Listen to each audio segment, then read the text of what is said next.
আসসালামু আলাইকুম। দুপুরের শীর্ষ সংবাদে স্বাগত জানাচ্ছি আমি শাহনাজ পারভীন। জাতিসংঘ সম্মেলনে যোগ দিতে যুক্তরাষ্ট্রের পথে পররাষ্ট্র উপদেষ্টা। তারেক রহমানের মতবিনিময় ও ছাত্রদলের কমিটি গঠনের ভুয়া প্রেস বিজ্ঞপ্তি।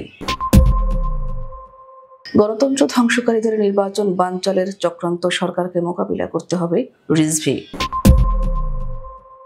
জুলাই সনদের খসড়া তৈরি, সোমবারের মধ্যে পাঠানো হবে সব দলের কাছে, জানালেন আলী রিয়াজ।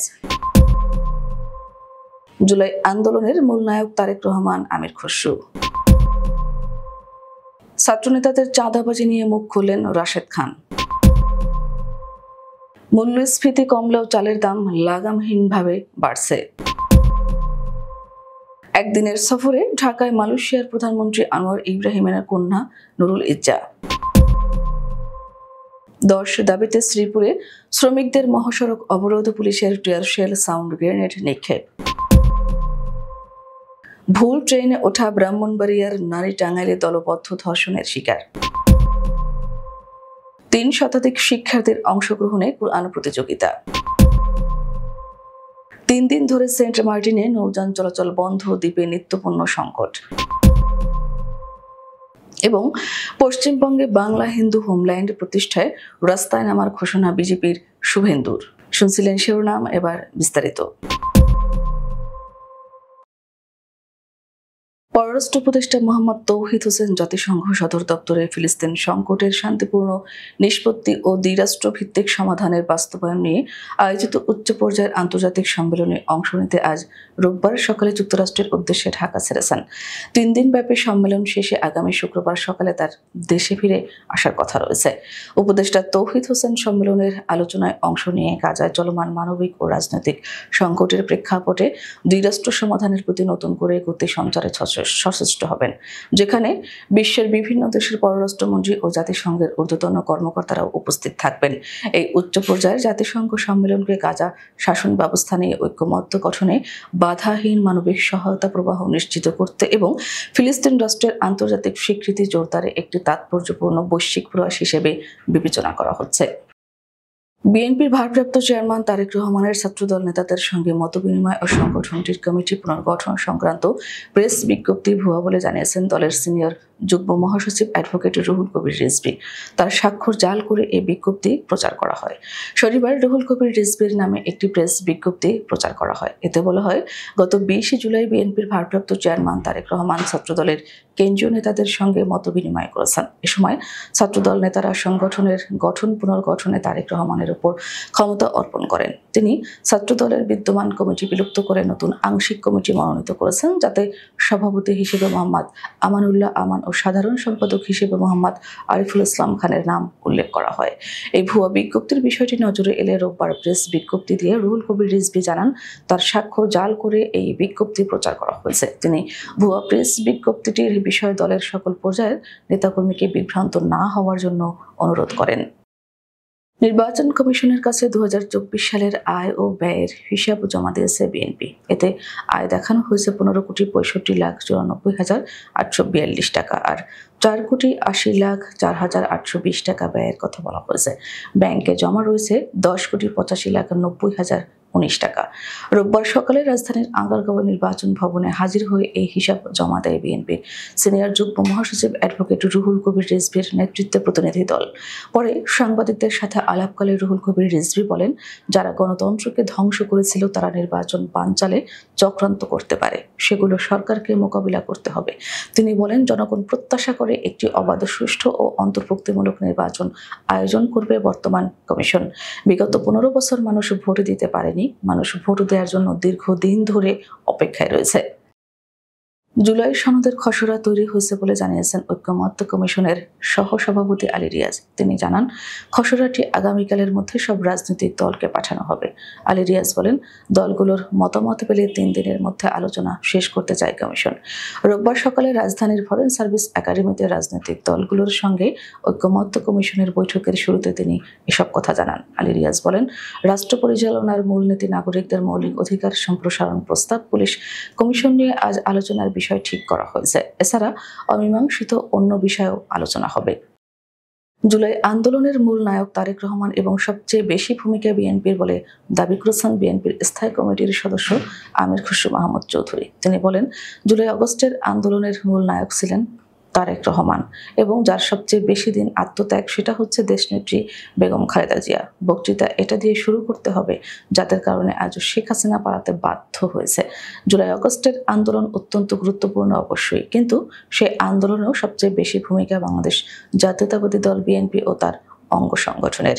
শনিবার বিকেলে চট্টগ্রাম নগরীর জিএসসি মোরস্থ জিএসসি কনভেনশন সেন্টারে সম্মিলিত পেশাজীবী পরিষদ চট্টগ্রাম শাখার উদ্যোগে জুলাই আগস্ট গণ অভ্যুত্থানের বর্ষপূর্তি উপলক্ষে আলোচনা সভা ও পেশাজীবী মহাসমাবেশে প্রধান অতিথির বক্তব্যে এসব কথা বলেন। রাজধানীর গুলশানের সংরক্ষিত নারী আসনের সাবেক সংসদ সদস্য শাম্মী আহমেদের বাসায় চাঁদাবাজির অভিযোগে বৈষম্য বিরোধী ছাত্র আন্দোলন ও গণতান্ত্রিক ছাত্র সংসদের 5 নেতা শনিবার পুলিশের হাতে আটক হন। ঘটনাটি প্রকাশ্যে আসার পর সামাজিক যোগাযোগ মাধ্যমে শুরু হয় ব্যাপক আলোচনা সমালোচনা। এ নিয়ে এবার মুখ খুলেছেন গণ অধিকার পরিষদের সাধারণ সম্পাদক মোহাম্মদ রাশেদ খান। নিজের ফেসবুক পোস্টে তিনি ছাত্র নেতাদের চাঁদাবাজি ও ক্ষমতার অপব্যবহার নিয়ে বিস্ফোরক মন্তব্য করেছেন। পোস্টে রাশেদ খান লিখেছেন, এক জেলা প্রশাসকের সঙ্গে কথা বলার সময় জানতে পারেন বিভিন্ন দপ্তরের ছাত্র প্রতিনিধিদের মাধ্যমে সব কাজ তদারকি করার নির্দেশনা রয়েছে। এসব প্রতিনিধি বদলি, নিয়োগ, প্রমোশন সহ নানা বিষয়ে হস্তক্ষেপ করছেন। তিনি নিজেও এমন কয়েকটি ঘটনার প্রমাণ পেয়েছেন বলে জানান। 2024 সালের ডিসেম্বর থেকে গড় মূল্যস্ফীতি ও খাদ্য মূল্যস্ফীতি ক্রমাগত হ্রাস পাচ্ছে।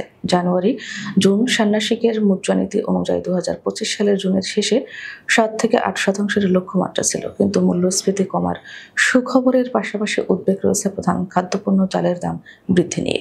মাসিক খরচের ক্ষেত্রে মানুষের সবচেয়ে বেশি খরচ হয় খাবারে। সাধারণ অর্থনীতির বিভাগের প্রতিবেদনে এসব বিশ্লেষণ করা হয়েছে। খাদ্যের বিস্তৃত শ্রেণীর ক্ষেত্রে মে মাসে চালের অবদান 40% থেকে জুন মাসে 50% দ্রুত বেড়েছে বলে মনে করছে জেএডি। তারা বলছে, এর ফলে খাদ্য মূল্যস্ফীতি হ্রাস পাওয়া সত্ত্বেও একটি বড় উদ্বেগের কারণ হয়ে দাঁড়িয়েছে। চালের দামের বিশ্লেষণে দেখানো হয়েছে, জুন মাসে সামগ্রিক খাদ্য মূল্যস্ফীতিতে মাঝারি চালের অবদান 25%, মোটা চালের মোট অবদানের 17.82%।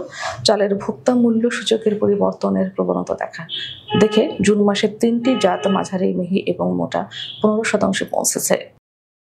মালয়েশিয়ার প্রধানমন্ত্রী আনোয়ার ইব্রাহিমের কন্যা রাজনীতিক ও মানবাধিকার কর্মী নুরুল ইজ্জা আনোয়ার একদিনের সংক্ষিপ্ত সফরে ঢাকা এসেছেন। শনিবার রাতে তিনি হযরত শাহজালাল আন্তর্জাতিক বিমানবন্দরে পৌঁছান। সফরকালে তিনি অন্তর্বর্তী সরকারের শীর্ষ পর্যায়ের কর্মকর্তা, রাজনৈতিক ব্যক্তিত্ব, শিক্ষাবিদ এবং তরুণ উদ্যোক্তাদের সঙ্গে বৈঠক করবেন বলে জানিয়েছে পররাষ্ট্র মন্ত্রণালয় সংশ্লিষ্ট সূত্র।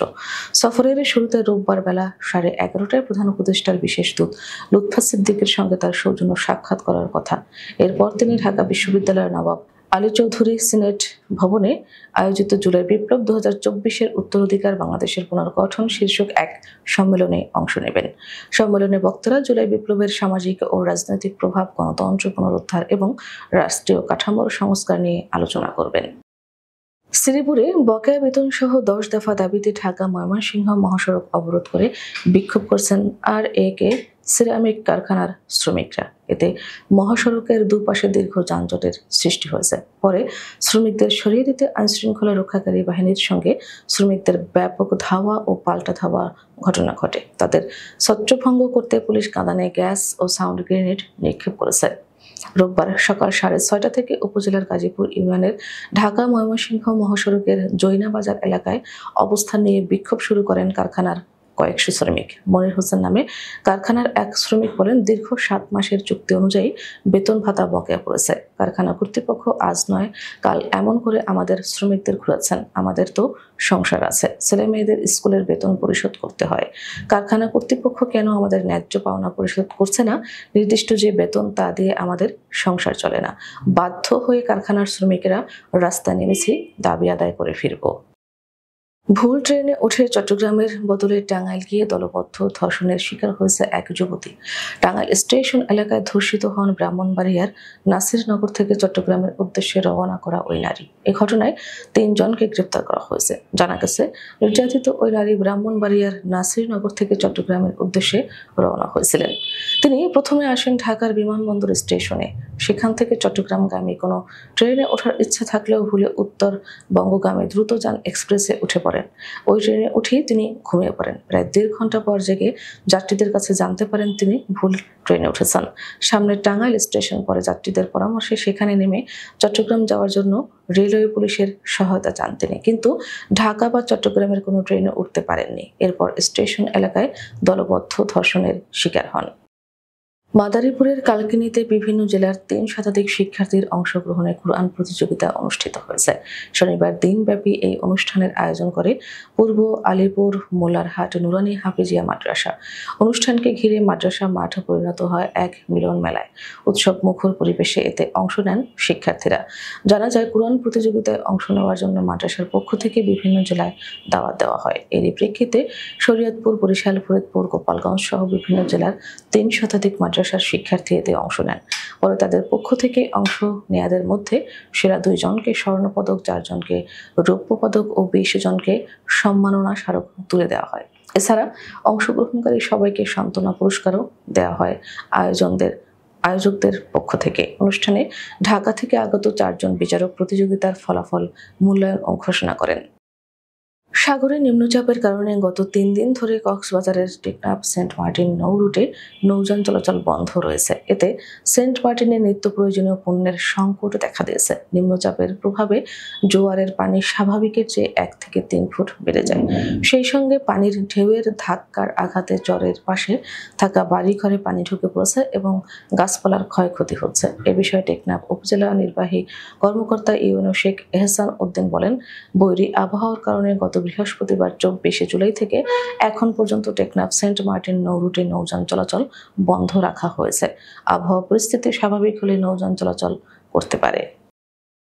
পশ্চিমবঙ্গে বাংলা হিন্দু হোমল্যান্ড প্রতিষ্ঠার জন্য আন্দোলনে নামার ঘোষণা দিয়েছেন রাজ্যের বিরোধী দলীয় নেতা শুভেন্দু অধিকারী।